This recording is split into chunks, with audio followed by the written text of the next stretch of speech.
কেমন আছেন সবাই? আশা করি ভালো আছেন। আজকে প্রথম আলো নিয়ে হাজির হয়েছি। বুধবার ৫ মার্চ ২০২৫।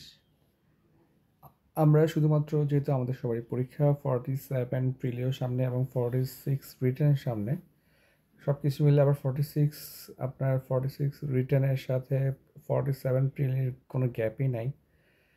তো যাই হোক, সব মিলে হচ্ছে আমরা শুধু পরীক্ষা আসার মতো কন্টেন্টগুলো আজকে ডিসকাস করবো বা এখন থেকে ডিসকাস করে যাবো আর কি।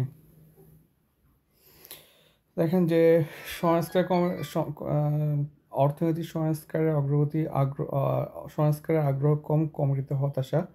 আপনারা জানেন যে আপনার অর্থনৈতিক সংস্কার নিয়ে মোটামুটি অনেকেই চাচ্ছিল যে কাজ করার জন্য। এরপরে হচ্ছে ধরেন আপনার দেবপ্রিয় ভট্টাচার্য সাহেব মোটামুটি অনেকগুলা আপনার সংস্কার কথা লিখছে আর কি, কিন্তু ঘুরে ফিরে দেখা গেছে যে এই গভর্নমেন্টের যে অন্য উপদেষ্টারা আছে তারা খুব একটা আগ্রহী না। দেখেন যে উনি বলেছেন যে প্রধান উপদেষ্টা শ্বেতপত্র প্রতিবেদনটি গ্রহণ করেছেন, কিন্তু তার উপদেষ্টা পরিষদ যারা প্রাসঙ্গিক, প্রধান উপদেষ্টা তো এটার মধ্যে খুব একটা প্রাসঙ্গিক না, তো সেক্ষেত্রে যারা প্রাসঙ্গিক তারা হচ্ছে এটা গ্রহণ করা নাই, সো এটাতে কাজ করতেও আগ্রহী না।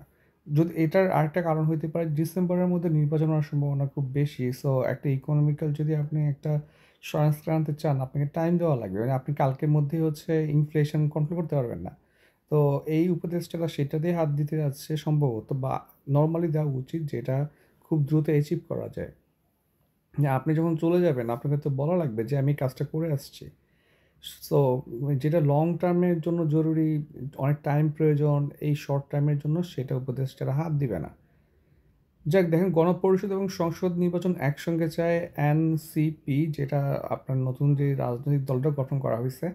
কিন্তু আমি এটা নিয়ে খুবই মানে একটু কনফিউজড আর কি, আমি ঠিক জানি না ওরা কী চাচ্ছে আর কি। যেমন ধরেন ওরা যেটা চাচ্ছে যে সংসদও হবে, আবার হচ্ছে আপনার সংসদও হবে, আবার এক পাশে হচ্ছে আপনার গণপরিষদও হবে। দুটি, এটা যদি সংসদ, এটা যদি গণপরিষদ হয় তাহলে সংসদ দেশ চালাবে, গণপরিষদ হচ্ছে সংবিধান বানাবে। তাহলে কার উপর কে কর্তৃত্ব করবে? হ্যাঁ, আর গণপরিষদের সংবিধানটা যদি আপনার সংসদকেও যদি আপনার জনগণ নির্বাচিত করে, আবার গণপরিষদকে যদি জনগণ নির্বাচিত করে, তাহলে দুইটা পার্টি যাকে জনগণ নির্বাচিত করবে তাহলে অবশ্যই একই পার্টি হবে। সিম্পলি একটা জিনিস চিন্তা করেন, ধরেন একই মানুষ হচ্ছে ভোট দিবে, ঠিক আছে? এখন ধরেন একটা দল দাঁড়ালো, ধরেন আম, একটা একটা হচ্ছে জাম। তো এখন দুইটা দলকে যেহেতু একই মানুষ নির্বাচিত করবে, অবশ্যই একই দলকে গণপরিষদের জন্য নির্বাচিত করবে, আবার একই দলকে আপনার আপনার সংসদের জন্য নির্বাচিত করবে। মানে আবার দুইটা যদি আলাদাভাবে নির্বাচিত হয় দুইটা দল, এইখানে অনেক কমপ্লেক্সিটি ক্রিয়েট হয়ে যাবে, কার উপর কে কর্তৃত্ব করবে। কিংবা দুইটাই তো জনগণের দ্বারা স্বীকৃত, এম্পাওয়ার্ড, সেক্ষেত্রে আপনার কেন একটা শুধুমাত্র আপনার সংবিধান বানাবে বা অন্য কাজগুলো করবে, একটা দেশ চালাবে? মানে আমি এটা ঠিক ক্লিয়ার না। মানে ওদের আসলে আমার মনে হয় আর একটু মানে স্টাডি করা উচিত এই ইস্যুগুলো নিয়ে, কিংবা জনগণের কাছে আরও ব্যাপারগুলো ক্লিয়ার করা উচিত যাতে করে জনগণ বুঝতে পারে তারা আসলে কী চাচ্ছে। দেখেন মার্কিন অস্ত্র সহায়তা স্থগিত, বিপাকে বা বিপদে ইউক্রেন। আপনারা জানেন যে অলরেডি হচ্ছে এটা পড়তে পড়তে অলরেডি হচ্ছে আপনারা জানেন যে 2 ঘন্টা আগে ইউএস প্রেসিডেন্ট ট্রাম্প একটা চিঠি পেয়েছে ইউক্রেন থেকে। তো ওইখানে ইউক্রেন জানিয়েছে যে মানে ট্রাম্প যেটা বলেছে সেটা হচ্ছে ইউক্রেন রাজি আছে চুক্তি করার জন্য, জ্বালানি চুক্তি করার জন্য, এবং একই সাথে আপনার রাশিয়ার সাথে একটা শান্তি চুক্তি করতে তারা রেডি আছে যখন ট্রাম্প চায়। এবং ট্রাম্প এটাও জানিয়েছে যে তারা অলরেডি রাশিয়ার সাথে কথাবার্তা বলতেছে এবং রাশিয়া থেকে স্ট্রং সিগন্যাল আছে এই শান্তি চুক্তির ব্যাপারে। সো মোটামুটি বুঝে যাচ্ছে যে আপনার যেমন স্টারমার যেই আপনার সহায়তাগুলো দিচ্ছে ইউরোপ, বেশিরভাগই সহায়তা কিন্তু লোন আকারে যাচ্ছে। সো এটা কিন্তু একটা প্রেশার ইউক্রেনের জন্য, আর ইউএসএস সাপোর্ট ছাড়া কিন্তু ইউক্রেন বেশি দিন যুদ্ধ করতে পারবে না, বা ইউরোপও জানে এটা। দেখেন তৃতীয় পেজে দেখি আমরা, দেশের দৈনিক 56 জন আত্মহত্যা করেছেন, দক্ষিণ এশিয়ায় সবচেয়ে বেশি আত্মহত্যার রেট বাংলাদেশে বেশি। নিঃসঙ্গত মানুষকে আত্মহত্যার দিকে ঠেলে দিচ্ছে, দারিদ্র্য এবং সামাজিক বৈষম্যের সঙ্গে আত্মহত্যার সম্পর্ক রয়েছে। সো আমরা মনে হয় যে এই ইস্যুগুলো নিয়ে কিন্তু আপনার কোশ্চেন চলে আসতে পারে। 4 নম্বর পেজে আমরা যাই, দেখেন যুক্তরাষ্ট্রের সঙ্গে সম্পর্ক খারাপ হওয়ার কোনো কারণ দেখি না বলেছেন আমাদের পররাষ্ট্র উপদেষ্টা তৌহিদ হোসেন।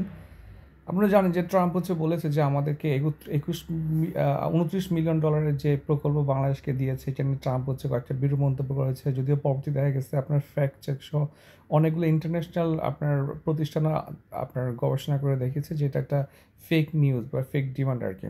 তো এই ধরনের ইস্যুগুলোতে নিয়ে অনেকে মনে করতেছে যে বাংলাদেশ ইউএসের সম্পর্ক খারাপ হয়ে যাবে। আসলে কি ইন্টারন্যাশনাল রিলেশনসগুলোতে ইজি না যে একটা দুটা কথাতে হচ্ছে খারাপ হয়ে যাবে। আর ট্রাম্প হচ্ছে সবসময় এই টাইপের কথাবার্তা বলে, সো এগুলোকে সিরিয়াসলি নেওয়ার কিছু নাই।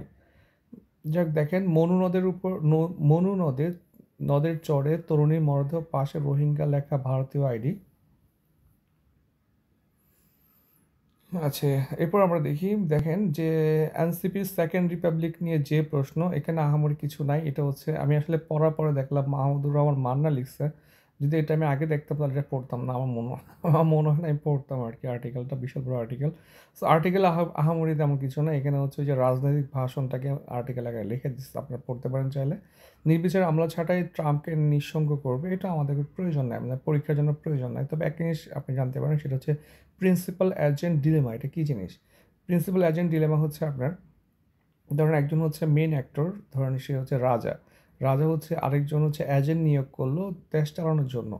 তাহলে এজেন্ট ওর মতো করে দেশ চালাবে, কিন্তু এজেন্টের সাথে আবার রাজার একটা কনফ্লিক্ট ক্রিয়েট হতে পারে।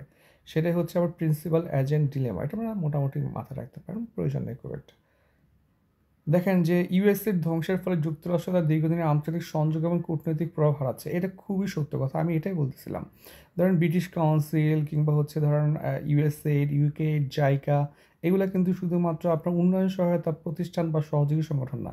এগুলো হচ্ছে ডিপ্লোমেসিতে কাজে আসে। এগুলোকে ওরা সরাসরি মানে দেখেন যে আমরা যখন ইন্টারন্যাশনাল রিলেশনশিপে অ্যাক্টরগুলো পড়ি, তখন আমরা ট্র্যাক অন ডিপ্লোমেসিতে কী পড়ে আসছি? State actor versus state actor, হ্যাঁ। তো এখানে নন স্টেট অ্যাক্টর যেগুলো আছে সেগুলো কিন্তু হচ্ছে ধরেন ইউএসএইড কিংবা জাইকা, আবার এগুলো কিন্তু এই নন স্টেট অ্যাক্টরগুলো কিন্তু মানে গভর্নমেন্ট কী করতে পারে? কন্ট্রোল করতে পারে। ব্রিটিশ কাউন্সিল বলেন, ইউএসএইড, ইউকে, অস্ট্রেলিয়া থেকে যে ফান্ডিংগুলো আসে, জাইকা, এগুলো কিন্তু শুধু সামাজিক আপনার হচ্ছেন মানে উন্নয়নের জন্য না, বরং এটা হচ্ছে এর পাশাপাশি এটা হচ্ছে আপনার বলা যায় হচ্ছে একটা ডিপ্লোমেসিতে কাজে আসে, প্লাস হচ্ছে পাবলিক ডিপ্লোমেসিতে বেশি কাজে আসে এটা। সো আপনার ইউএসএইড অফ করার কারণে লং টার্মে কিন্তু ইউএসএর ক্ষতি হবে আর কি। যাই হোক, আমরা দেখি যে অন্তর্বর্তীকালীন সংস্থা গড়ে গাজা পরিচালনার প্রস্তাব দেওয়া হয়েছে। আমি আগে বলেছিলাম যে এই যে কায়রো প্রস্তাব, আমাদের আরব লীগ যেগুলো আছে, এগুলো একটার চেয়ে একটা অথর্ব, কোনো কাজে আসে না। এগুলো হচ্ছে টোটালি, কেন ওরা এত দ্রুত মিটিং করে একটা বিকল্প প্রস্তাব দিচ্ছে? কারণ ওরা দেখতেছে যদি আপনার এই বিকল্প প্রস্তাব না দেয়, তাহলে হচ্ছে সকল গাজাবাসীকে নেওয়া লাগবে আরব বিশ্বের। ঠিক আছে, এই জন্য ভয়ের চোটে ওরা হচ্ছে একটা প্রস্তাব দিচ্ছে, এবং হচ্ছে এখানে হচ্ছে হামাসকে পাশ কাটানো হচ্ছে। অথচ হামাস হচ্ছে সবচেয়ে জনপ্রিয় একটা প্রতিষ্ঠান গাজার মধ্যে, এবং যারা হচ্ছে দিনের পর দিন ফাইট করে যাচ্ছে। এবং আপনি যারা স্বাধীনতার জন্য বা ইসরায়েলের বিরুদ্ধে ফাইট করে যাচ্ছে, আপনি তাদেরকে বাদ দিয়ে আপনি শান্তি ফিরিয়ে আনতে চাচ্ছেন, মানে এই যে অথর্ব একটা প্রতিষ্ঠান। এবং যারা হচ্ছে আপনার থার্ড ক্লাসে আইডিয়াগুলো, মানে চিন্তা করেন যে মুসলিম বিশ্ব এত নিচে নেমে যাচ্ছে যে ওরা আসলে মানে মোটামুটি বলা যায় যে জাস্ট নামে মুসলিম বিশ্ব, ওদের মধ্যে কোনো চেতনা বা দর্শনটা নাই। দেখেন যুক্তরাষ্ট্র ছাড়া কি ইউক্রেনকে রক্ষা করতে পারবে ইউরোপ? অলরেডি হচ্ছে ইউক্রেন যুক্তরাষ্ট্রের কাছে আবার ব্যাক করতেছে, সো এটা খুব একটা প্রয়োজন নেই আমাদের। আপনারা জানেন যে আবার ট্রুডো হচ্ছে অলরেডি 25% টেরিফ বসায় দিয়েছে ইউএসএ প্রোডাক্টে। যাই হোক, এগুলো হচ্ছে আমাদের খুব একটা প্রয়োজন নাই। এছাড়া আমরা দেখি যে তুচ্ছ ঘটনায় অটো চালককে হত্যা প্রতিবাদে অবরোধ করা হয়েছে। এই যে এখন কিন্তু হত্যাকাণ্ড এগুলো প্রচুর বেড়ে গেছে। আমরা লাস্ট পেজে যাই। 7 মাস বন্ধ 95টা কারখানা। এই যে কারখানাগুলো হচ্ছে আপনার মোটামুটি আবার অ্যাক্টিভ করা উচিত, কারণ নয়তো মানুষ, হাজার হাজার মানুষ হচ্ছে কি আপনার আনএমপ্লয়েড হয়ে বসে আছে, এবং কিন্তু ক্রাইম বাড়বে। এ হচ্ছে আজকের প্রথম আলো। সবাইকে অসংখ্য ধন্যবাদ।